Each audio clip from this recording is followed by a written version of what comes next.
నెలాఖరులో Ayodhya airport ప్రారంభం. మోదీ భారీ బహిరంగ సభ.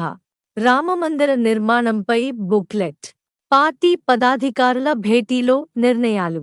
10% మేర ఓట్లు పెంచుకోవడమే లక్ష్యం. న్యూఢిల్లీ, డిసెంబరు 24. ఆంధ్రజ్యోతి ఈ నెల 30న ప్రధాని మోదీ అయోధ్య విమానాశ్రయాన్ని ప్రారంభిస్తారు. అక్కడ్నుంచి 15 కిలోమీటర్ల మేర రోడ్ షోగా వెళ్లి పునరుద్ధరించిన అయోధ్య రైల్వే స్టేషన్ని ప్రారంభించి వందే భారత్, అమృత్ భారత్ రైళ్లకు జెండా ఊపుతారు. ఆనక మళ్లీ విమానాశ్రయం వద్దకు చేరుకుని భారీ బహిరంగ సభలో ప్రజలను ఉద్దేశించి మాట్లాడతారు. ఆ తర్వాత జనవరి 22న అయోధ్యలో అట్టహాసంగా రామమందిర ప్రారంభోత్సవం జరుగుతుంది. ఆ కార్యక్రమం జరిగిన కొద్ది రోజులకే ఆ వేడుకల తాలూకు సందడి ఇంకా దేశ ప్రజల హృదయాల నుంచి చెరిగిపోకముందే 2024 సార్వత్రిక ఎన్నికల షెడ్యూలు విడుదలవుతుంది. రామమందిరమే ప్రధాన ప్రచారాస్త్రంగా వచ్చే ఎన్నికలకు సిద్ధమవుతున్న బీజేపీ దానికి అనుగుణంగా అత్యంత చాకచక్యంగా రూపొందించుకున్న ఎన్నికల ప్రణాళిక ఇది. ఈ మేరకు రామమందిర ప్రారంభాన్ని ఒక చరిత్రాత్మక ఘట్టంగా అభివర్ణిస్తూ బీజేపీ ఒక బుక్లెట్ను విడుదల చేసేందుకు సిద్ధమైంది. రామమందిర ఉద్యమంలో బీజేపీ పాత్ర, ఆలయ నిర్మాణం కోసం చేసిన కృషి గురించి వివరిస్తూనే ప్రతిపక్షాలు ఆ మందిర నిర్మాణానికి ఎన్ని అడ్డంకులు సృష్టించాయనే వివరాలన్నింటినీ ఆ బుక్లెట్లో రూపొందిస్తున్నారు.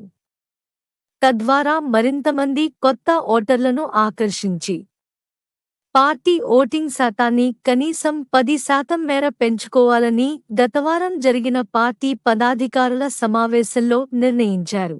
అలాగే ప్రతి నియోజకవర్గంలోనూ 50% ఓటింగ్ సాధించడంపై దృష్టి కేంద్రీకరించాలని నిశ్చయించారు.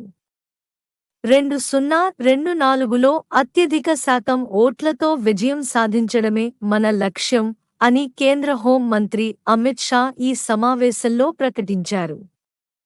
బీజేపీకి బలహీనమైన నియోజకవర్గాలంటూ ఉండబోవని, అన్నింటినీ గెలిచే నియోజకవర్గాలుగానే భావించి కష్టించి విజయం సాధించాలని ఆయన పిలుపునిచ్చారు. ప్రతిపక్షాలు దిమ్మెరపోయేలా 2024 విజయం అన్ని రికార్డులను బద్దలుగొట్టాలన్నారు. లోక్సభ ఎన్నికలకు అభ్యర్థులను అధికారికంగా ప్రకటించేంతవరకు వేచి చూడాల్సిన అవసరం లేదని, వెంటనే ప్రచార రంగంలోకి దూకాలని సమావేశంలో బీజేపీ అగ్రనేతలు పార్టీ శ్రేణులకు దిశానిర్దేశం చేశారు. ఇంటింటికి వెళ్లి బీజేపీ సిద్ధాంతం, బీజేపీ నెరవేర్చిన చరిత్రాత్మక కర్తవ్యాలు, మోదీ ప్రభుత్వం సాధించిన అభివృద్ధి గురించి ప్రచారం చేయాలని, మోదీని అసాధారణ మెజారిటీతో మళ్లీ ప్రధానమంత్రిని చేయాలని అమిత్ షా పేర్కొన్నారు. ప్రతిపక్షాలు చేసే దుష్ప్రచారాన్ని తిప్పికొట్టడం కాక పార్టీ ఏం చేసిందో చెప్పడమే ప్రచారంలో ప్రధానంగా ఉండాలని ఆయన అభిప్రాయపడ్డారు. ముఖ్యంగా తొలిసారి ఓటర్లను ఆకర్షించడానికి ప్రయత్నించాలని సూచించారు.